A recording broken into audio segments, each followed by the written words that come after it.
Brought to you by Technopova Curve 5G. Discover new horizon.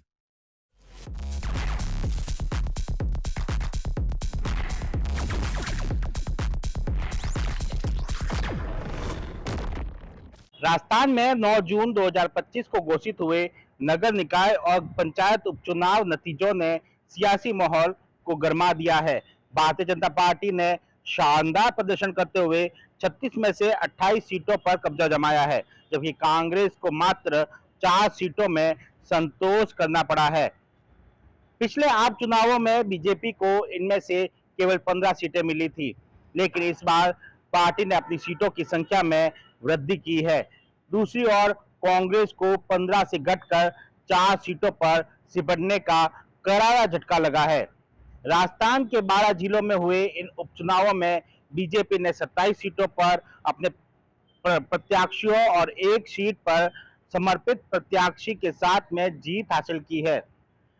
जिला परिषद में 6 में से 5 सीटें, पंचायत समिति में से 8, 18 में से 12 सीटें और नगर पालिका में 12 में से 10 सीटें बीजेपी के खाते में गई।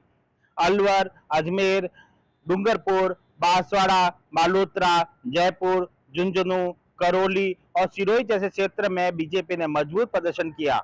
बीजेपी प्रदेश अध्यक्ष मदन राठौर ने इस जीत पर राजस्थान सरकार की जनहितकारी नीतियों और विकास योजनाओं पर जनता की मुहर बताया।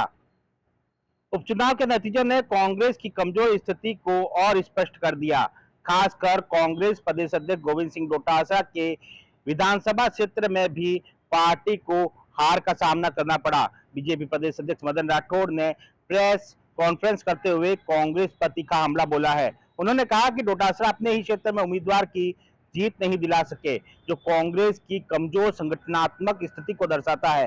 राठौर ने दावा किया कि जनता अब कांग्रेस के झूठ और छलावे को बर्दाश्त नहीं कर रही है। राठौर ने कहा कि यह जीत न केवल कांग्रेस के खोखले दावों को उजागर करती है, बल्कि बीजेपी की नीति, नियत और नेतृत्व जनता को विश्वास को मजबूत करती है। उन्होंने जोर देकर कहा कि यह परिणाम बीजेपी के विकासोन्मुखी कार्यों का परिणाम है। दरअसल उपचुनाव इन सीटों पर हुए जिनका कार्यकाल दिसंबर 2024 में समाप्त हो गया था, ऑपरेशन सिंदूर के बाद तनाव के चलते उपचुनाव स्थगित कर दिए गए थे, लेकिन बाद में राज्य निर्वाचन आयोग ने 8 जून 2025 को मतदान की तारीख तय की है। मतदान शांतिपूर्ण रहा और नतीजे ने बीजेपी को मजबूत स्थिति को रेखांकित किया है। वहीं कांग्रेस कितने ही दावे करे, विधानसभा चुनाव के बाद से ही वे हादसे पर है। लोकसभा चुनाव में उन्होंने थोड़ी बढ़त जरूर हासिल की है, लेकिन उपचुनाव और इसके बाद में अब पंचायत समिति और पंचायत के चुनावों में कांग्रेस को फिर से करारी हार का सामना करना पड़ा। खासकर कांग्रेस के प्रदेश अध्यक्ष गोविंद सिंह डोटासरा के लिए यह बड़ा झटका था, क्योंकि उनके क्षेत्र से ही भाजपा ने लीड लेते हुए जीत हासिल की और कांग्रेस को करारी हार का सामना करना पड़ा। ऐसे में जहां गोविंद सिंह डोटासरा अपने पार्टी को मजबूत करने में लगे हैं, जगह जगह जाकर संगठन को मजबूत करने में लगे हैं, बीएलओ नियुक्त करने की बात कर रहे हैं, पार्टी के बैठकों में जो नहीं आते हैं उनको बर्खास्त करने की मांग कर रहे हैं, बात कर रहे हैं, लेकिन ग्राउंड पर स्थिति अभी तक कांग्रेस की मजबूत होती हुई दिखाई नहीं दे रही है। Sumit Devda, TV9, Rajasthan. Brought to you by Technopova Curve 5G. Discover new horizon.